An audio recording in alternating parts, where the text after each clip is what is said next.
Today on the TMZ Podcast. Welcome to the TMZ Podcast. Derek and Jason here. Derek, today, right, our year-end roundup, Yep. The biggest 2022 breakups. These are the divorces, the sad news, although in one of the 5 cases, there's full reconciliation, marriage apparently stronger than ever. That's right. The other 4, not so much. Not so much. Yeah, this is the downer episode. We sometimes we talk about marriages and love is in the air. This is not going to be that episode if you're into that kind of talk. Yeah, although we came off yesterday doing death, so I don't know if we can say this is the downer episode. That's fair. We got a lot of downers for you this holiday season. So let's start it off with number 5, Sam Hunt and his wife Hannah Fowler. Now this one, as you pointed out, has a happy ending, but it certainly didn't look that way in the beginning. So back in February, Sam Hunt, the country music star, he's sort of a hybrid country star, rap star, big deal in country music.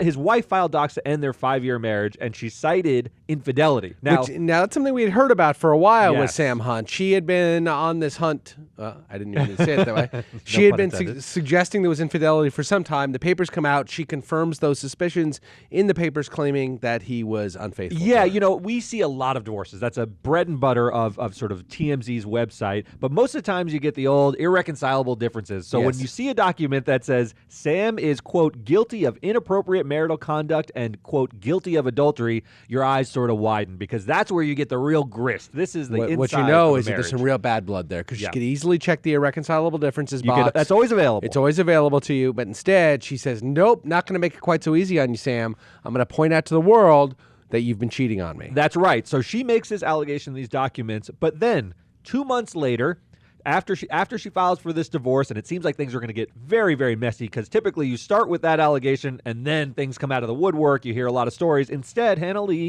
asked the court to dismiss the case in April. So it seems as though they've reconciled. They now, have. What the circumstances are to get from point A to point B, I don't know what Sam had to do. Maybe he proved that he hadn't done anything wrong. It's possible. That's on the table. The other possibility is large lot of gifts. groveling. There's, diamonds involved at times. Look, he's a rich guy, and maybe, not to be too cynical, maybe they did work this out. You and I are married guys. Marriage is a long haul. It's a complicated phenomenon. It's complicated. Yes. Yeah. I mean, and they have kids. Yes. And sometimes you put aside your differences for the sake of the kids. And if he said all the right things, even assuming there was infidelity, Sure. If he said all the right things and promised to never, ever do it again, then why not get back together, right? It's good Why for the not? family, good for the kids, good for everybody. Yeah, we're not in Chloe and Tristan territory that we know with Sam Hunt. There may have been some sort of infidelity, but it doesn't seem like she's constantly going back to someone who has been accused of these things. All we know of is she filed these documents, she said this, but since then, it's been quiet. Maybe marital bliss. As long as Hannah Fowler is comfortable with it, then we are too. Tell us who's in the number 4 spot, because this was not as amicable. I was as about an to ending. say American Idol superstar Kelly Clarkson, but I think she's surpassed that. She's transcended American Idol. She right? really is. You Yeah. no longer have to say Kelly Clarkson, season 1 winner of American Idol. She is now just Kelly Clarkson. That's a huge accomplishment. Just a few people. Just to Maybe digress. Carrie Underwood. Carrie Underwood. I thought. Obviously Jennifer Hudson. That's right. I think those are the 3, though. Those are the then 3. you get to the Clay Aikens, and you still associate American that Idol, with winning yeah. American Idol or coming in second place. Pop superstar Kelly Clarkson and her husband Brandon Blackstock. Pretty nasty divorce. Lots of bad things said back and forth. The way it's framed is that Brandon, she's the big breadwinner, and Brandon wanted some serious cash payouts at the end of the marriage. And in fact, the big issue was there was a ranch in Wyoming that Yes. maybe he wanted his hooks into. He wasn't leaving the family estate. He was refusing to get out and let her have the property. So, but eventually they came to a settlement. She got the ranch. He got a one-time payment of $1.3 million plus a ton of child support. A ton of child support. We're talking $45,000 a month for their 2 kids. Now, everyone, $600K a year, right? It's a lot of money. Those Yeah. kids, though, remember, you're Kelly Clarkson's children. She lives, according to her means, which are ample. She's a daytime Tens of talk show millions host. Tens of dollars. millions of dollars. Yeah. We've seen pictures of her houses over the years. Massive estates, I would call them. So when they go with Brandon for their time with Brandon, they need to live live to that standard, right? So you got to have a huge amount of child support to make sure that when you go to Pop's house, you're not eating off a hot plate in an efficiency, that you actually have a similar lifestyle that you're accustomed to. So we see these eye-popping numbers and people think, oh, how could a kid deserve that much? But if the kid's riding horses every, Saturday with mom's house, she got to continue that with dad. That's right. We see this all the time, right? When you have one spouse who's the primary breadwinner, another spouse who is reliant on that spouse for their means.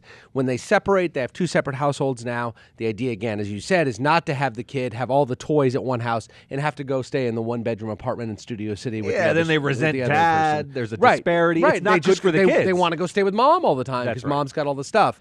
And so the courts, at least in California, make a and this actually I think was in Tennessee, was this breakup in Tennessee? Yes, I think it was in Tennessee.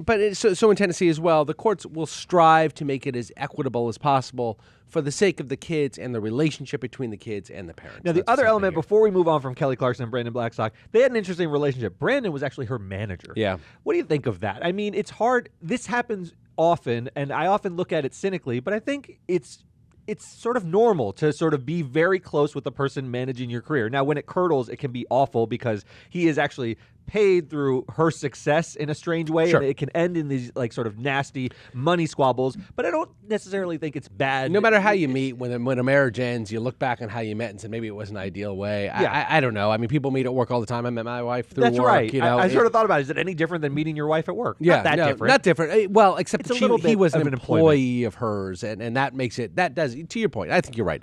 That complicates things. Anyway, let's move on to the number 3 spot. This is gigantic. So we've got a lot of country stars here. Billy Ray. And we also have a lot of folks who have been married for a shorter period of time. Sam Hunt was 5 years. I think Kelly Clarkson, Brandon Blackstock was even a shorter period of time. Billy Ray and Trish Cyrus were married for 30 years. They are obviously the parents of Miley Cyrus, how they're most famous.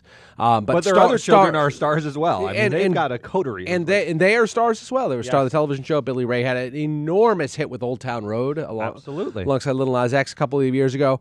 Modern country royalty, I'd say. Modern country royalty. He's really emerged from Achy Breaky Heart. He's sort of like a guy who is now much more respected than you ever thought he would be when Achy Breaky Heart came out. I would say, and I know that country fans are going to hate me for this, he's maybe one of the top 5 most famous country stars in the country. I wouldn't disagree across, obviously among country fans, I might think so, but against with the rest of the society, he might be the most famous. Honestly. And when he came on the scene, we thought he'd be a joke. I did at least. You thought Achy Breaky Breaky Heart was a novelty song, right? And he is not. He has sustained a lot of fame over the years. In any event, they called it quits on their 30-year marriage. They have 5 kids together. Obviously, Miley, and then to a lesser extent, Noah Cyrus are by far the most famous. Billy Ray quickly moved on. He's now engaged again to his girlfriend, Friar Rose. But here's the question with this marriage. Harvey always asks this. This is a 30-year marriage. 3, by all accounts, pretty stable kids who have achieved things in their own life. Oh, I'm sorry. 5 kids. They have 5 children. 3 of which Derek thinks are stable. The other 2 I didn't want to really bring up. So they have 5 children. Is this a successful marriage? I think Harvey often likes to point out 30 years, kids seem well adjusted. Yeah. Did they do okay? We've always defined marital success as you make it until you die, right? Death do us part. Anything short of that is considered a failure. I like Harvey's take on this, which is that you can have a successful 30-year marriage. Now, we obviously don't know the intricacies of the marriage. Right. Maybe they hated each other for the last 15, in which case it wouldn't be a successful marriage. Right. But assuming that they were partners and friends but just fell out of love or whatever cliche you want to use, and they decided to go their separate ways amicably, then success. Yeah, I tend to agree. You're right. If they're sort of loveless and making a miserable environment for their children, that's not a good thing. And they're sort of suffering through it to stay together for the kids. But if at the end of the day they've got 5 grown children and they just want to move on, and it's okay. I think just to put a nail in this argument, take 2 hypothetical couples, one married for 30 years, good relationship, fall out of love, want to go and live the rest of their lives with somebody else, and they do, but they're friends, versus a marriage where 2 people dislike each other, right? But stick it out for the long haul. Which is more successful? Clearly, the former is more successful. I know we all long for that Notebook ending where you hold hands with your spouse of 75 years, but it doesn't always end. Oh, sorry, you weren't talking to me. Yeah, I know. Just speaking hypothetically. All right. Now we're getting to the really, really famous. As famous as Billy Ray was. Let's be honest. 5 through 3, these are huge divorces. They're all very important, but we're into the top 2 slots, and really, this year was dominated by 2 mega divorces. In the number 2 spot, and I think it's actually controversial how you rank these, so I want to debate with you a little bit, but In the number 2 spot, we put Tom and Gisele. Yeah. Look, Tom Brady, the GOAT of all GOATs, the superstar of all superstars. Gisele, supermodel extraordinaire. What a power couple this was. She was always at his games, although sometimes, had sharp remarks for his teammates. She seemed like the ultimate Patriots fan, then Broncos fan. They seemed to be the picture of stability and happiness. They broke up. All right, so that's divorce number 2 that we've ranked number 2. But actually, let's debate it. Let's. Okay, everybody knows the facts of Tom and Gisele. So the other couple that broke up, divorced. The other gigantic couple, obviously, Kim and Kanye. Kim and Kanye divorced. So let's debate, and we all know the facts there. Yes. So let's debate which is a bigger event story. Now, the divorce, just to lead it off, the craziness that has come from Kim and Kanye. There's been some craziness from Tom and Gisele as well. Yes. But the craziness stemming from Kim and Kanye might suggest that's the biggest divorce of 2022. I think that's right. Look, if we're analyzing the divorce itself and the drama that spirals out of it, not just the celebrity of the couple themselves, it's hard to put Kanye and Kim behind Tom and Gisele because remember, Tom and Gisele had a little bit of bickering, but it was a lot of reading tea leaves. Yeah. It was like they were releasing separate statements rather than joint statements, but we're really picking apart, sort of looking for controversy, and they've actually had a fairly nice divorce. It was very quick. They filed, and the day of, the settlement comes out. Live It's across. confidential. They live across the river from one another. The one little piece of drama that could have gotten juicy was when she immediately after the divorce goes on a vacation with her jiu-jitsu instructor. That's not a little juicy. That's super juicy. That was juice, and we were squeezing it. We were trying to see the drama there. She then quickly said, "This is the kid's jiu-jitsu instructor, and he comes on the vacation which I with often us." take on vacation with me." But the other thing that gives Tom and Gisele, I think, maybe a potential leg up is Kim and Kanye have been a disaster for a long time. That's true. Right? She's been just dating noise. Pete Davidson. It's just their divorce was finalized here, but they've been separated for well over a year, I believe. He's been trying to get her back, going on stage, doing his madness. That's going back a long time. Tom and Gisele came out of nowhere. That's right. As far as anybody knew, they were the most loving, happy couple ever. And then all of a sudden, he's delaying training camp, leaving for 11 days. Is he going to be on The Masked Singer or not? He comes out of retirement. She's clearly not happy about it. And then, boom, they're divorced. Papers are filed. You've convinced me. If we're measuring shock value and weighting shock value, Tom and Gisele by a mile, because the slow decline of a reality show type divorce like Kim and Kanye, where every moment is public and you can see them fracturing over time, and then they divorce and it's sort of expected to some extent. I mean, it's sad in its own way. Tom and Gisele came out of nowhere. They're not that they're private. They're huge celebrities, but they were the picture of stability and happiness. They were a blended family. His son with Bridget Moynihan was like woven into the family in a sort of seamless way. So there wasn't a lot of drama. And then, bam, over. And he is like Captain America, right? He's like paints this perfect picture. Yes. And we saw some of that starting to fray. He was clearly very as he should be, very emotionally upset by her leaving him. And then she shows up with a jiu-jitsu instructor that can't have felt good. He looks almost gaunt. Although right after the divorce, Tom Terrific has a fourth quarter comeback. He does immediately in the wake of the divorce, and everyone's like, "Oh, she was weighing him down." Yeah, but he's had an awful season, right? By Tom's standards, for sure. And he's 45 years old. These things happen. I just, I am struck by how sudden that was. I think we forget about how much we thought that they were like the epitome of a happy, stable couple. But then again, you can't. Here's why I give Kim and Kanye the lead, because wait a minute, you just gave the other. I convinced you a minute ago. You know what they call that? They call that the Truman effect, because Harry Truman, apparently the last advisor he would talk to, he just agreed with. So whoever was last in line is like, "We should go to war." Okay, we'll go to war. So Kim Kardashian and Kanye West. Here's why it's the edge up. Tom and Gisele, once it settled, we basically knew nothing. We're sort of reading tea leaves. Their settlement was so confidential that we don't have anything to cling on to as a divorce case. That's not true with Kim and Kanye. I saw their divorce settlement. Mountains of property. And I say mountains because literally it seems they own a lot of Wyoming. It's remarkable how much they have. As well.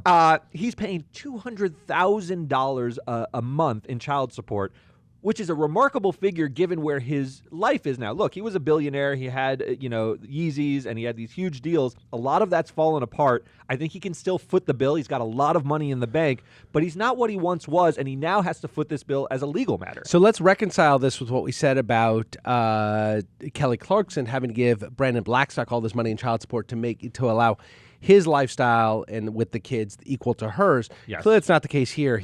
Kim's richer than Kanye is. Right. He doesn't need to pay her the $200K a month to keep her in that lifestyle. What's happening here is very different. He acknowledged that he's not going to take the kids 50% of the time. So what he's doing, instead of just paying it to make them equivalent, he's paying it to pick up half of the cost. That's of the right. kids. Because when they were together, they shared that burden, and he's got to, even though she's taking the kids 80% of the time, whatever the exact figure is, he's got to pay his freight. And right now, the bigger issue with Kanye is, should he be around the kids at all? I mean, that's the question on a lot of people's minds, given how far he's leaned into the anti-Semitism and so forth, and just the erratic behavior. A lot of people are questioning whether he should have any sort of contact. Is he a safe person to be around young children? I tend to say no. Well, anybody who says that Hitler had some good things about him, may not have been a bad guy, you have to look with a jaundiced eye at their ability to be a good parent. Yeah. But maybe we're being judgmental. There are plenty of right-wing fanatics, white supremacists Who can raise out happy, there healthy families. Well, I wasn't going to say that. That would be on you. There's nobody suggesting that we should go and take their kids from them. So the fact that Kanye West is spouting the same sort of vitriol and hate to say, therefore, they shouldn't have the kids, is that I can't reconcile that in my own brain. No, I understand don't know what how you're to put saying. We don't together. have child protective services just roaming around looking for your thoughts that you express online. But he is such a celebrity. I think he's sort of imperiling the children in a way by associating so closely and saying things so publicly that are so inflammatory that it becomes a risk to the children, given that they are Kardashians and wherever they roam, the media will follow and sort of crazy people will sort of torment them in some ways. So I think his situation is a little different than a sort of. So a year from now, example. when we're doing the top 5 child custody disputes, think- then we're going to be Kanye will once again reach number 1 on that list. We're as going to well. be right back where we started. All right, that'll do it for us. We'll see you guys next time. Bye.